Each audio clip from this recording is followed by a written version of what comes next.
Hello student, आज की इस video lecture waves and oscillation series lecture 01 से 10 का फर्स्ट पार्ट, जिसमें तुम ये सीखोगे कि वेव फंक्शन इक्वेशंस क्या होते हैं, हम उस इक्वेशंस को किस तरीके से लिखेंगे। In our environment, in our surrounding, we observe different kind of waves. हम sound wave, light wave, water wave, string wave जो कि म्यूजिकल इंस्ट्रूमेंट्स में होते हैं, seismic wave, these kind of waves को अपने सराउंडिंग में ऑब्जर्व करते हैं। लाइट वेव जो कि इलेक्ट्रोमैग्नेटिक वेव हैं, जिसको हम लोग नॉन मैकेनिकल वेव भी हम लोग बोलते हैं।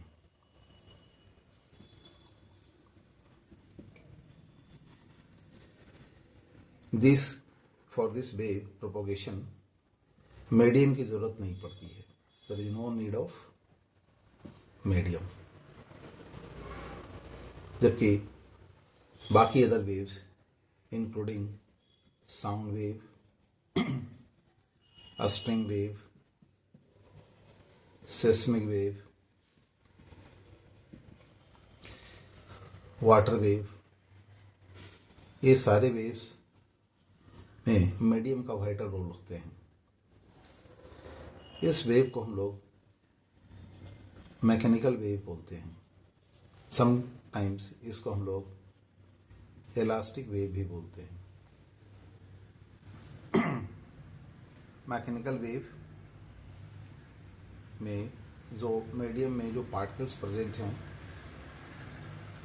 यानी एटम्स के बीच का फोर्स और एटम का मास, यानी आप जिस तरीके से एसएचएम में for executing simple harmonic motion हमने उसमें दो इंट्रिंसिक प्रॉपर्टी बताया था, एक इलास्टिक और दूसरा इनर्शिया। यहाँ पर भी मीडियम का ये दो प्रॉपर्टी होना जरूरी है। तुमने ये देखा होगा in the field of grains by bend, जो बेंड के द्वारा वन कॉर्नर बेंड के द्वारा हिट होते हैं in the field of grain, और ये जो डिस्टरबेंस है ये दूसरे कॉर्नर में हमें ऑब्जर्वेशंस होते हैं कुछ देर के बाद। ये disturbance from this corner to that corner through periodic oscillations of grains की वजह से होते हैं।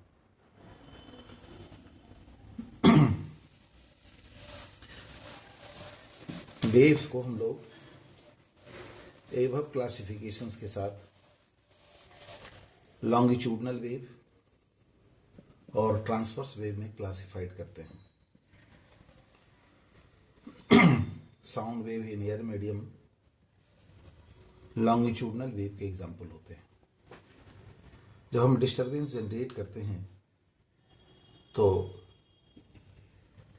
रीजन जो इसके सराउंडिंग होंगे उस सराउंडिंग में एयर पार्टिकल्स में कंप्रेशन, रेयर फ्रैक्शन के थ्रू एनर्जी का ट्रांसफर होना शुरू होते हैं।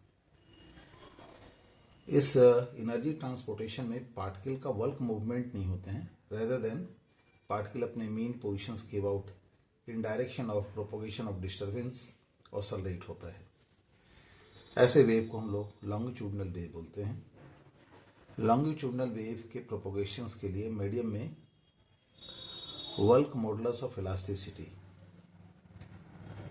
का होना जरूरी है। स्ट्रिंग को हम कंप्रेस नहीं करते हैं, रॉड को कंप्रेस कर सकते हैं। इसलिए स्ट्रेच स्ट्रिंग में लॉन्गिट्यूडनल वेव का प्रोपोगेशंस नहीं होता है, क्योंकि उसको हम कंप्रेस नहीं कर सकते हैं। हाँ, उसमें स्ट्रेस यानी टेंसाइल स्ट्रेस यानी टेंशन डेवलप कर सकते हैं, पर कंप्रेसिबिलिटी जो बोल सकते हैं वो हमारा लिक्विड और गैसेस मीडियम में होते हैं। इससे गैस में लॉन्गिट्यूडनल वेव का प्रोपोगेशन होते हैं, लॉन्गिट्यूडनल वेव होते हैं। वाटर के सरफेस के नीचे, इसमें भी वर्क मॉडुलस होते हैं। वर्क मॉडुलस का डेफिनेशन होते हैं B equal to change in pressure divide by dV by V with minus sign. Inverse of bulk modulus compressibility होते हैं। तो below the surface of water हम इसको कंप्रेस कर सकते हैं, इसमें वर्क मॉडुलस ऑफ इलास्टिसिटी होते हैं। इससे लॉन्गिट्यूडनल वेव का propagations below the surface of water होते हैं। ओवर द सरफेस, वाटर के सरफेस के ऊपर, as well as in a string को वन एंड को यदि हम up and down bouncing motion देते हैं तो वेव का प्रोपोगेशन लेफ्ट टू राइट होते हैं, पर पार्टिकल्स का ऑसिलेशन इसके परपेंडिकुलर डायरेक्शन में होते हैं। ऐसे वेव को हम लोग ट्रांसवर्स वेव बोलते हैं, ऑल्दो लाइट भी ट्रांसवर्स वेव है। इस मैकेनिकल वेव जो ट्रांसवर्स मैकेनिकल वेव हैं, इसमें मीडियम में प्रॉपर्टी होना चाहिए, दैट इज शियर मॉडुलस। तो सरफेस ऑफ वाटर में भी वाटर सरफेस के पैरेलल हमें ट्रांसवर्स वेव जो है वो पॉसिबल होते हैं। मतलब सरफेस ऑफ वाटर में हम ऐसा कह रहे हैं, यदि हम एक transverse wave surface of water में डेवलप करते हैं तो ये अप एंड डाउन ऑसिलेट होता है due to weight of particle as well as surface tension. तो वहाँ पर हमें शियर स्ट्रेस जो है ट्रांसवर्स डायरेक्शन में ऑब्जर्वेशंस में आते हैं। स्ट्रिंग में भी हम इन चीज़ों को ऑब्जर्व करते हैं। आप शियर मॉडुलस को एक सिंपल एवरीडे जो आप यूज़ करते हो ब्रेड, उसके हेल्प से भी समझ सकते हो।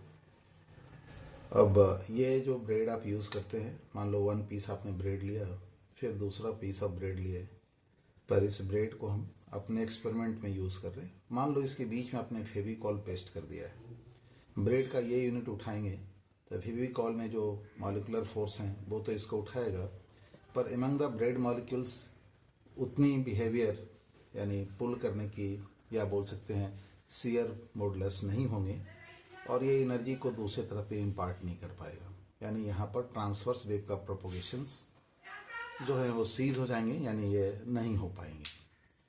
तो स्ट्रिंग में ये ऑब्जर्वेशंस हमें मिलते हैं।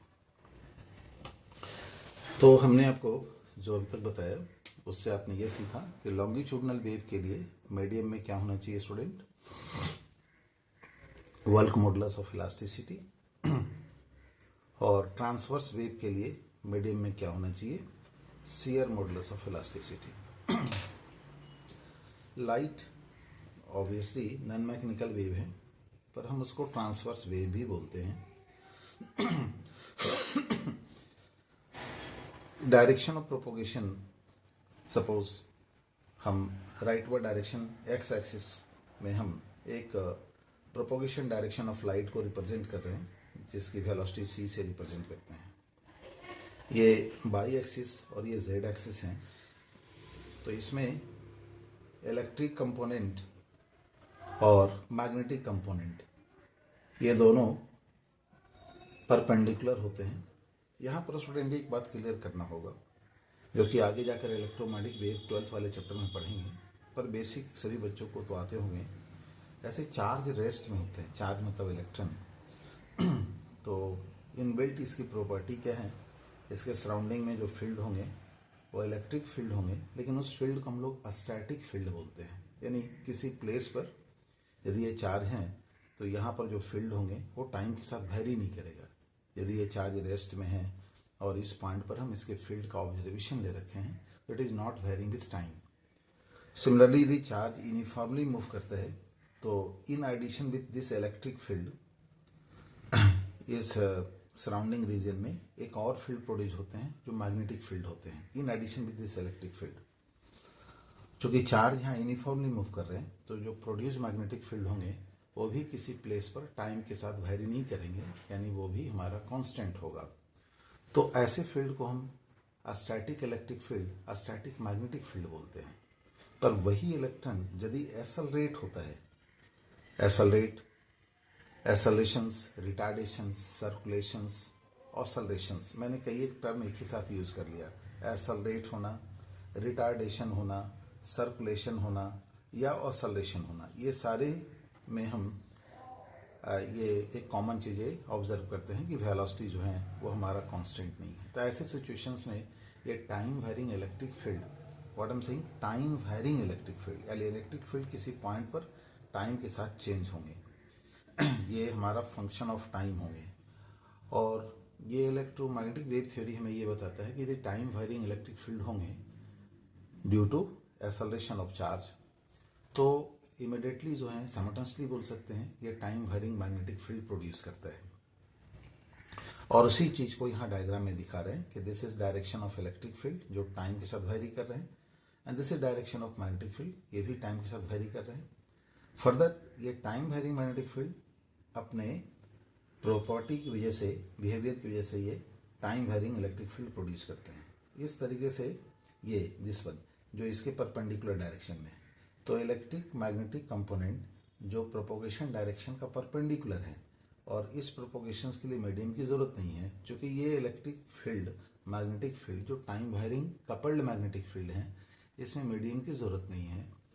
तो परपेंडिकुलर होने की वजह से, perpendicular the direction of propagation of wave, इसको भी हम लोग क्या बोलते हैं, ट्रांसवर्स नॉन मैकेनिकल वेव, यानी ये एक transverse but non mechanical wave है, क्योंकि इस वेव के लिए हमें मीडियम की जरूरत नहीं पड़ती है। देखिए स्टूडेंट, हम एक वेव जो है स्ट्रेच स्ट्रिंग में डेवलप कर रहे हैं। इसको हम पहले ऐसा समझें कि ये जो एक हॉरिजॉन्टल टेबल है, इस टेबल में एक ब्लॉक को हम स्प्रिंग के साथ फिट कर दिए, और ये इलेक्ट्रिकली मतलब ये इनपुट इलेक्ट्रिक, इसको बोलते हैं इलेक्ट्रिकल ऑसिलेटर, यानी इनपुट एनर्जी के द्वारा इसको ऑसिलेट कर रहे हैं, जिसका ये है प्लस है और ये हमारा नीचे की ओर ये हमारा माइनस है, यानी ये इसका एम्पलीट्यूड है प्लस है और ये इसकी एम्पलीट्यूड है माइनस है, और ये इसकी मेन पोजीशन है। इस ब्लॉक को हम इस लाइन के साथ, यानी एक गार्ड के द्वारा, या बोल सकते हैं एक रिजिड वॉल के द्वारा इधर मूव नहीं करने दे रहे हैं। साथ में इस ब्लॉक को इस स्ट्रिंग, ये स्ट्रिंग है जिसके साथ ये कनेक्टेड है। इस स्ट्रिंग में फर्दर क्या है, हम एक लोड के द्वारा इसमें टेंशन दे रखे हैं। मैं पूरी बात को फिर से कंप्लीट करूं, ये इलेक्ट्रिकल ऑसिलेटर है जिसके साथ ये स्ट्रिंग, और ये स्ट्रिंग क्या है, तो दिस इज स्ट्रेच स्ट्रिंग, ठीक है। स्ट्रेच स्ट्रिंग यानी इसमें टेंशन है, टेंशन कहाँ से डेवलप होंगे, बाय दिस लोड। अब देखिए, यदि ये ऑसिलेटर ऑसिलेट होगा तो ऑब्वियसली इसकी एनर्जी इस स्ट्रिंग में जाएगी, और ऐसा बोल सकते हैं कि हम इलेक्ट्रिकल ऑसिलेटर से इसके एम्पलीट्यूड को मेंटेन रखे हुए हैं, that is also known as forced oscillator. तो यहाँ पर हम इस मैकेनिज्म को यूज क्या कर रहे हैं कि सपोज ये हमारा एक रोप है, इस रोप में tension by putting some load here, इसमें हमने टेंशन टी डेवलप कर रखा है। ये rope uniform cross section area का है, पैरेलल टू द टेबल हम इसको along the y direction plus A से माइनस ए के बीच में ऑसिलेट कर रहे हैं। देखिए स्टूडेंट, हम इसके एक साइकिल टाइम को काउंट कर रहे हैं। सपोज ये 0 से शुरू किए तो ये अपने ऑसिलेशन के दौरान, ये हमारा ब्लॉक है जो मैंने प्रीवियस बताया, तो स्ट्रिंग का ये एक पॉइंट मार्क किए, ये 0.1, 0.2, 0.3, 0.4, यानी ये फिर यहाँ से वापस 5, फिर यहाँ से वापस, इस तरीके से ये अपना एक साइकिल वापस जब इस पोजीशन पर आएगा तो ये अपना एक साइकिल पूरा करेगा। पर ये मास आइसोलेटेड नहीं है, बिकॉज ये रोप से कनेक्टेड है। हम इस रोप को भी रोप में अलग अलग पॉइंट्स मार्क कर दें, सपोज इस पॉइंट को 1, इस तरीके से हम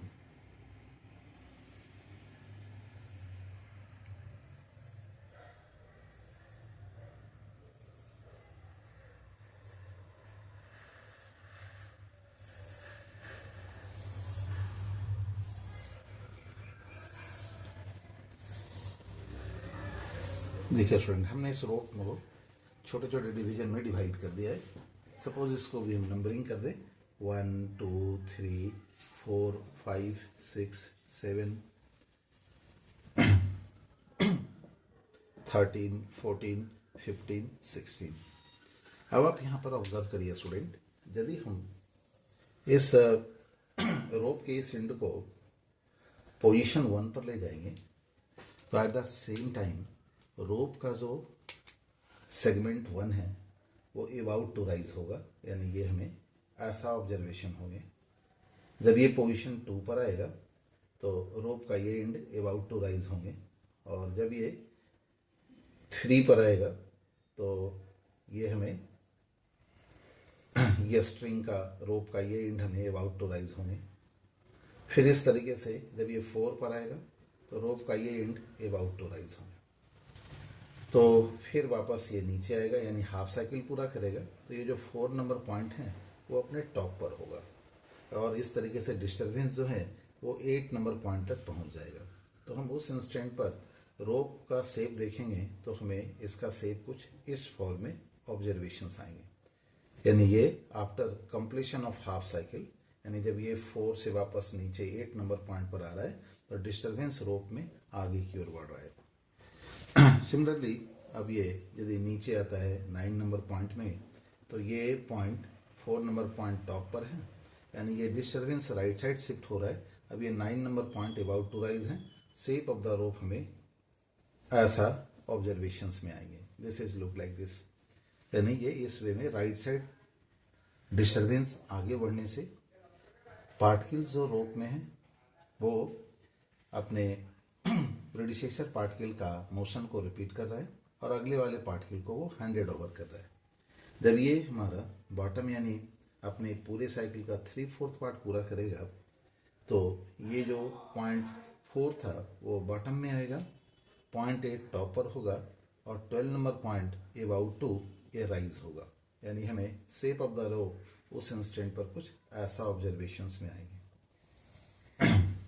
और जब ये अपना एक साइकिल पूरा करेगा तो ये 4 नंबर पॉइंट बॉटम में होगा, ये टॉप वाला पॉइंट नीचे आएगा और ये वाली पॉइंट अपने टॉप पर होगा और ये पहली बार अपना मोशन बिगिन करेगा। तो सारे पार्टिकल्स का लोकस आप देखोगे तो यू लुक लाइक दिस कि तुम्हें रोप का शेप ऐसा ऑब्जर्व होगा।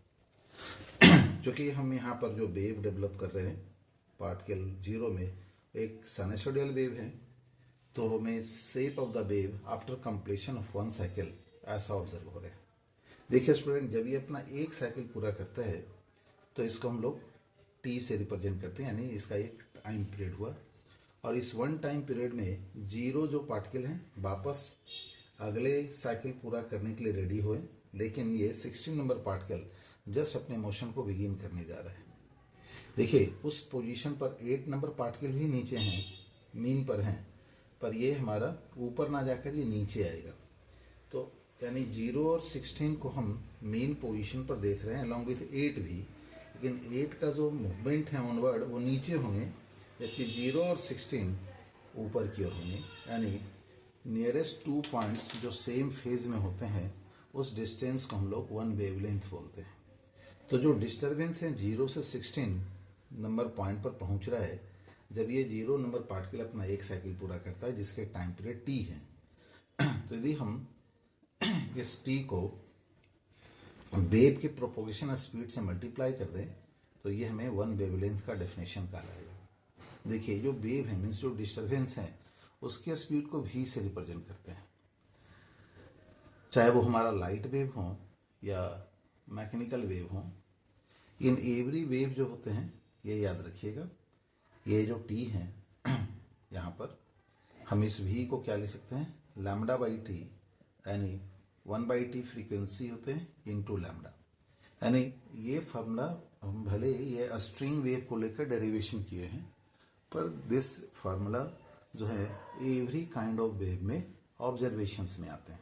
ये बात अलग है कि ये जो मैकेनिकल वेव हैं वो उसमें जो वेलोसिटी है प्रोपोगेशन वेलोसिटी वो मीडियम पर भी डिपेंड करते हैं। जैसे स्ट्रिंग वेव में ये जो वेलोसिटी है v न्यूमेरिकली इन दोनों के प्रोडक्ट के बराबर होंगे, पर ये जो प्रोपोगेशन स्पीड है वो स्ट्रिंग में जो टेंशन होते हैं टी और स्ट्रिंग का जो मास पर यूनिट लेंथ होते हैं म्यू, इस पर डिपेंड करता है।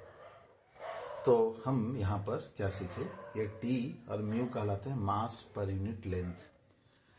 तो ये चूंकि मीडियम डिपेंडेंट होते हैं, यही बात है जैसे हम लोग जैसे साउंड वेव आगे जाकर सीखेंगे, तो साउंड वेव में वेलोसिटी ऑफ साउंड जो लिखते हैं वो हमारा होता है work modulus divided by density of medium. Work modulus मैंने शुरुआत में आज बताया कि वर्क मॉडुलस जो होते हैं वो change in pressure divided by volumetric strain with minus sign. और यदि आइसोथर्मल प्रोपोगेशन होते हैं तो ये वर्क मॉडुलस का वैल्यू जो प्रेशर होते हैं उसके बराबर होता है। तो इसको हम लोग फर्दर P बाई रो से रिप्लेस करते हैं। और यदि एडियाबैटिक प्रोपोगेशन होते हैं तो वही वर्क मॉडुलस का वैल्यू जो होते हैं वो gamma times P divide by rho के बराबर होते हैं। हम जो पार्टिकल्स हैं, एयर पार्टिकल्स को यदि आइडियल लेंगे तो P बाई रो का वैल्यू हमारा RT बाई M के बराबर भी होंगे, वो आगे जाकर सीखेंगे। और यहाँ पर गामा RT बाई M ये बेसिकली लैपलेस करेक्शन कहलाते हैं और ये न्यूटन्स फार्मूला कहलाते हैं। तो हमारा ये बताना यहाँ पर है कि हम साउंड वेव लेते हैं तो फिर ये मीडियम पर किस पर डिपेंड कर रहे हैं, मीडियम का वर्क मॉडुलस और डेंसिटी ऑफ पार्टिकल्स जो मीडियम है उसके डेंसिटी पर अगेन जो भी होंगे वहाँ पर चूंकि वो वेव हैं तो ये वेलोसिटी को हम फिर इक्वल टू, ये वैल्यू को equal to frequency into wavelength के बराबर लिखेंगे। तो मैंने अभी बताया आपको स्टूडेंट कि यहाँ पर ये एक साइनसॉइडल वेव है। अब यदि ये साइनसॉइडल वेव है तो हम इसमें पार्टिकल जीरो को मान लो, टी जीरो पर हम पार्टिकल जो जीरो हैं उसको मेन पोजीशन से पॉजिटिव डायरेक्शन में जाता हुआ देख रहे हैं। क्योंकि इसमें साइनसॉइडल वेव में हर एक पार्टिकल जो है वो हार्मोनिक मोशन में होते हैं। यदि हम पार्टिकल नंबर जीरो को देख रहे हैं तो मैंने बताया कि ये मेन पोजीशन पर है और ये मेन पोजीशन से आगे बढ़ रहा है। ये इसकी एम्पलीट्यूड प्लस ए होगी, यानी +4 से लेकर ये 12 के बीच में, +a से -a के बीच में। हमने SHM में सिखाया था कि इसके डिस्प्लेसमेंट इक्वेशन यदि मेन पोजीशन से राइटवर्ड जा रहा है तो उसका डिस्प्लेसमेंट इक्वेशन आएंगे a sin ओमेगा t। पर ये तो इक्वेशंस किस पार्टिकल का है student, this is for particle present at x = 0, यानी हम इस पार्टिकल को ऑब्जर्वेशंस ले रहे हैं उसका ये इक्वेशंस है, ये किसी और पार्टिकल का ऑब्जर्वेशन नहीं है। तो हमें वेव में जो टर्म होते हैं दैट इज वेव फंक्शन, जिसमें जो पार्टिकल्स अपने मेन पोजीशंस के अबाउट ऑसलरेट कर रहे हैं उसके पोजीशंस को बाई से रिप्रेजेंट करते हैं। क्योंकि इस स्ट्रिंग में मेनी पार्टिकल्स हैं तो वो बाई फंक्शन ऑफ x होना चाहिए, this is for particles present in string, और एज वेल जो फंक्शन ऑफ t भी होना चाहिए। तो वेव फंक्शन में वेव फंक्शन इक्वेशन इस फॉर्म में होते हैं, बाई स्टैंड फॉर पार्टिकल्स जो ट्रांसवर्सली ऑसलरेट कर रहे हैं, x जो डिफरेंट पार्टिकल्स हैं और उसका बाई अलग अलग टाइम पर ऑब्जर्व करें। तो हमें वेव को डिस्क्राइब करने के लिए वेव फंक्शन इक्वेशंस की जरूरत पड़ती है। तो यदि हम पार्टिकल जीरो को ऑब्जर्व कर रहे हैं विच इज प्रेजेंट एट x = 0, तो वो t जीरो पर जस्ट मेन पोजीशन को क्रॉस कर रहा था तो ऑब्वियसली उसकी बाई 0 है। पर उस टाइम में बाकी अदर पार्टिकल तो मेन पोजीशन पर नहीं है, कोई मेन पोजीशन से एबव होगा, कोई मेन पोजीशन से नीचे, चूंकि ये कंटिन्यूअस वेव है। सो हमें एक ऐसा इक्वेशन चाहिए जिसमें x और t दोनों प्रेजेंट हों। सो देखिए स्टूडेंट, हम ऑनवर्ड थोड़ी देर के बाद अब इस डिस्टर्बेंस को 1 पर ऑब्जर्व करें आफ्टर कंप्लीशन ऑफ 1 साइकिल, तो फिर ये जो पॉइंट 0 है यदि यहाँ पर आएंगे तो ये ऊपर आएगा, यानी एक तरीके से क्या है, ये वेव हमें शेप वैसा ही होगा पर ये राइट साइड शिफ्ट करता हुआ ऑब्जर्व होगा।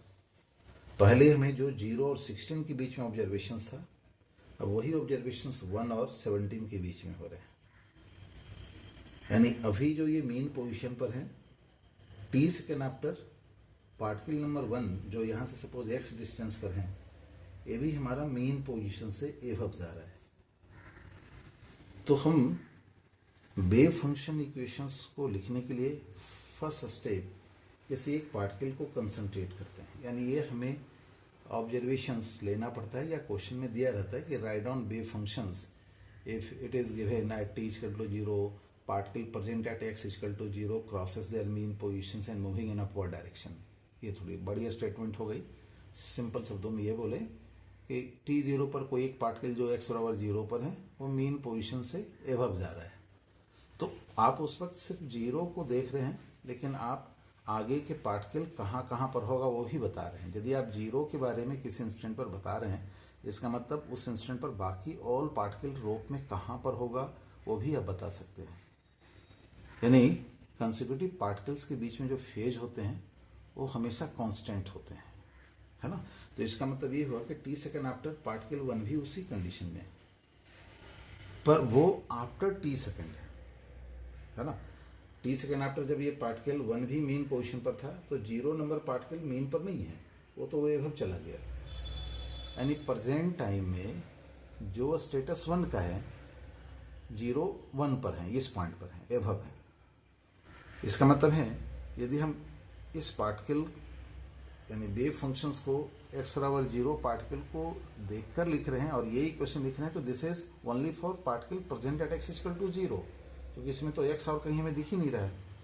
तो अगर यदि तुम इसमें y बराबर a sine omega t minus x y भी कर दो, y एक्स वाई भी, देखो यहाँ से यहाँ तक वेव को आने में कितना टाइम लग रहा है, क्योंकि ये डिस्टेंस x है और वेव का प्रोपोगेशन स्पीड जो v होते हैं, वेव का propagation speed not the particle, वो t बाई म्यू के बराबर होते हैं, अंडर रूट। टेंशन चेंज ना करें, मास यूनिट लेंथ चेंज ना करें, तो इसका मतलब यहाँ पर हमें क्या ऑब्जर्वेशंस आएंगे कि वेव की स्पीड कांस्टेंट रहेगी। तो वेव 0 से 1 पर शिफ्ट कर रहा है कितने देर के बाद, यदि ये डिस्टेंस x है और वेव की प्रोपोगेशन स्पीड v है, तो ये हमारा x बाई v, ये इसकी टाइम लगेगी। तो प्रेजेंट टाइम में टाइम तो दोनों के लिए प्रेजेंटली सेम रहेंगे, भले ये पार्टिकल 1 यहाँ पर है ना। तो हम इस पार्टिकल का जो भी फेज हमें दिख रहे हैं अभी एट प्रेजेंट टाइम में, उस टाइम में यदि हम ये टाइम को माइनस कर दें, एक्स बाई भी को माइनस कर दें, तो प्रेजेंट टाइम में हम A1 इस पार्टिकल को देख रहे हैं, लेकिन जो 0 वाले पार्टिकल है वो यहाँ पर है।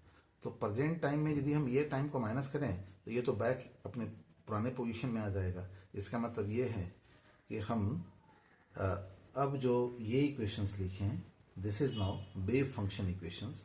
देखो यहाँ पर हमें t भी दिख रहे हैं, यहाँ पर हमें x भी दिख रहे हैं। यदि हम इसको थोड़ा और एक्सपेंड करके लिखें, ये जो मैंने लिखा है this is y equal to a sine, और ये क्या लिखा हुआ है, ओमेगा जो t माइनस ओमेगा वाई भी इंटू एक्स। अब देखो स्टूडेंट, यदि तुम जो ऑब्जर्वेशन था, क्या ऑब्जर्वेशन था कि particle which is present at x equal to 0 at t equal to 0 crosses their mean position. तो इसका मतलब यदि तुम x 0 पुट करो, t 0 पुट करोगे, तो y का वैल्यू क्या आ जाएंगे, 0 आ जाएंगे। अब इसी ढंग से एक और बात है यहाँ पर देखना है तुम्हें कि ओमेगा बाई भी बेसिकली क्या होते हैं। तो ओमेगा जो SHM में तुमने पढ़ा है, ओमेगा जो होते हैं वो हमारा एंगुलर फ्रीक्वेंसी होते हैं, यानी 2 पाई बाई टी, और इसको v से मल्टीप्लाई करोगे तो ये हो जाएंगे 2 pi by lambda v into T, और 2 पाई बाई लैम्डा कहलाते हैं k is called propagation constant. देखिए 1 बाई लैम्डा वेव नंबर होते हैं, पर 2 pi by lambda propagation constant होते हैं। इससे हम इस इक्वेशंस को ऐसा भी लिख सकते हैं, ओमेगा बाई v की जगह पर kx, यानी a sine omega t minus k into x.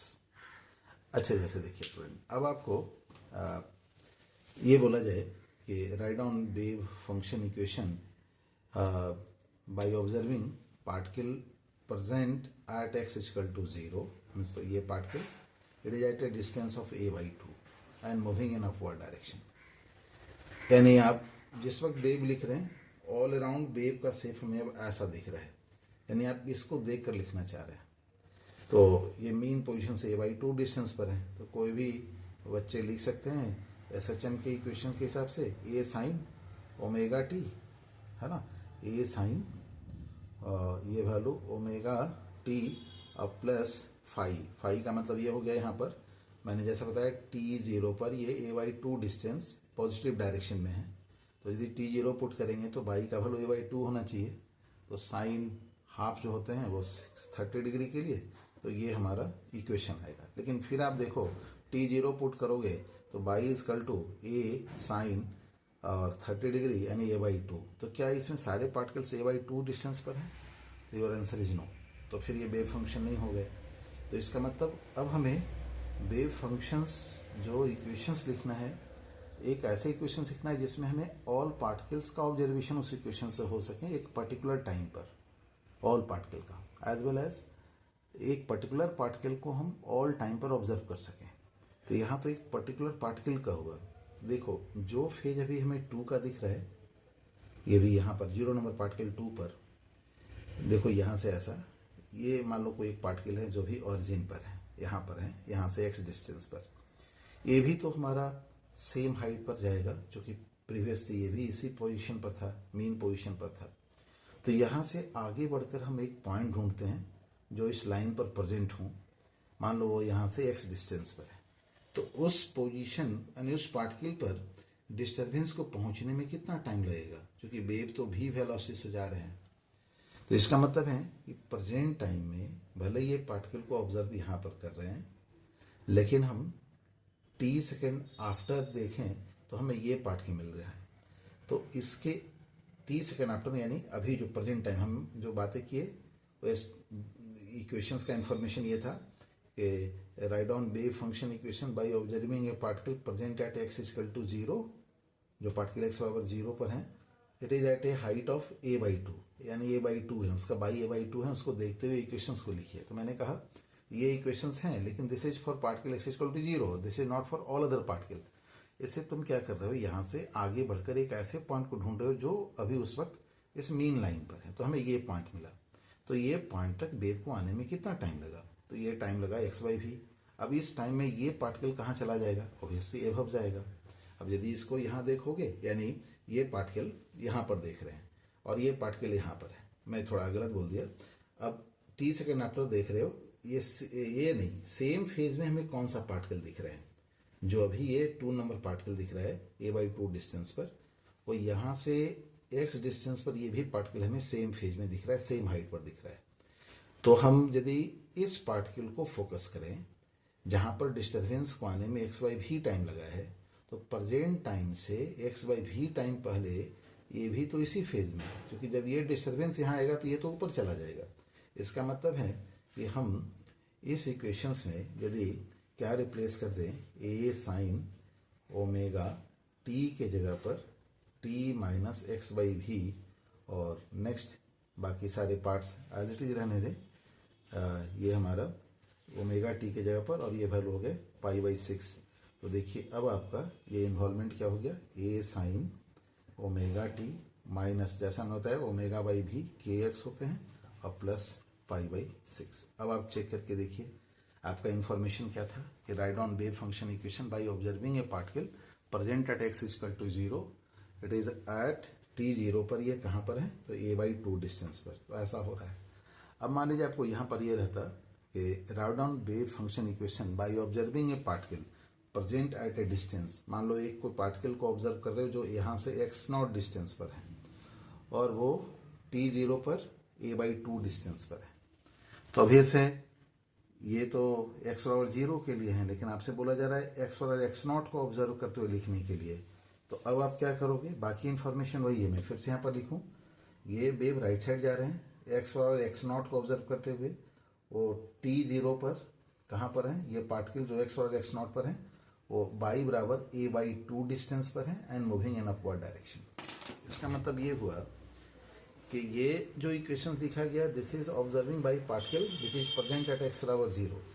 तो अब यहाँ पर तुम ये इक्वेशंस को ऐसा लिख सकते हो, y equal to a sine, सब कुछ वही रहेंगे, ओमेगा ये वैल्यू था t minus x k x था ना, ये के एक्स, तो इसको अब के और यहाँ कर दो एक्स माइनस एक्स नॉट और फिर ये वैल्यू पाई/6। अब आप चेक करके देखो, यदि एक्स और एक्स नॉट पुट करोगे तो ये 0 आ जाएंगे, टी 0 पर बोला जा रहा है, तो यहाँ से वो पार्टिकल का ये पोजीशन कितना आ रहे हैं, a/2 आ रहे हैं। देखिए स्टूडेंट, यहाँ पर एक बात ध्यान रखिएगा, जैसे हमने आपको लिखा बाई इजकल टू शुरुआत में omega t minus k x, तो ये जो हमारा टर्म है ये कहलाते हैं phase. Argument of sine function जो फेज हैं वेव में, ये रिमेन्स कांस्टेंट होते हैं। क्यों? देखिए डिस्टरबेंस आगे बढ़ता है, तो जहां पहले 0 और 16 के बीच में जो फेजेस थे कंसेक्यूटिव पार्टिकल्स के बीच में, same kind of wave form हमें 1 और 17 के बीच में ऑब्जर्व हो रहा है। ऐसा तभी हो सकता है जब कंसेक्यूटिव पार्टिकल्स के बीच में फेज कांस्टेंट हो। जैसे तुम अभी 11th में हो, तेरी सिस्टर 12th में, जब तुम 9th में थे तो सिस्टर किस क्लास में थी? ऑब्वियसली वो 10th में थी, तो एक क्लास का फेज डिफरेंस मेंटेन हो रहा है। इसका मतलब है कि एक्स जो टाइम टी है वो हमारा चेंज होगा, तो बदले में डिस्टरबेंस भी क्या होगा, एक्स से शिफ्ट होकर डेल एक्स में चले जाएंगे। पर जो हमारा कंसेक्यूटिव पार्टिकल्स के बीच का जो हाइट है ना, वो चेंज नहीं होगा।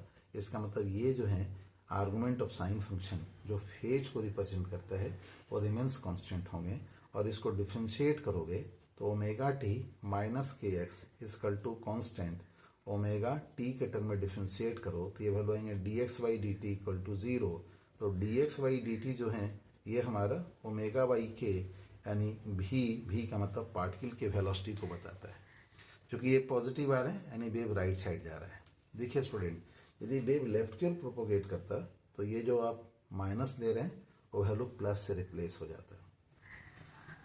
मान लीजिए वेव को आप टॉप से ऑब्जर्व कर रहे हैं तो जहाँ साइन है वहाँ पर हमारा कॉस वाला टर्म आएंगे। ठीक है स्टूडेंट, ये टोटल जो है वीडियो 10 लेक्चर में मैं कवर करूँगा। अगले क्लास में हम वेव पल्स, जैसे हमारा एक जेई का क्वेश्चंस और भी दूसरे एग्जामिनेशन में आया, जैसे बाई एक्स कॉमा टी का इक्वेशन दिया हुआ है 0.8 और ये वैल्यू 4x प्लस 5t का होल स्क्वायर प्लस 16। अब इसके बारे में पूछा जा रहा है, एक वेव पल्स को रिप्रेजेंट कर रहा है।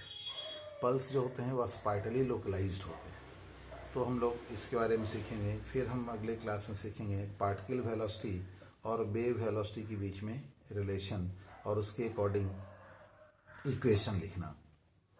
फिर इसी में थोड़ा और डेरिवेशन होते हैं, d2y/dt² इक्वल टू ये वैल्यू v² d2y/dx²। ठीक है स्टूडेंट, थैंक यू।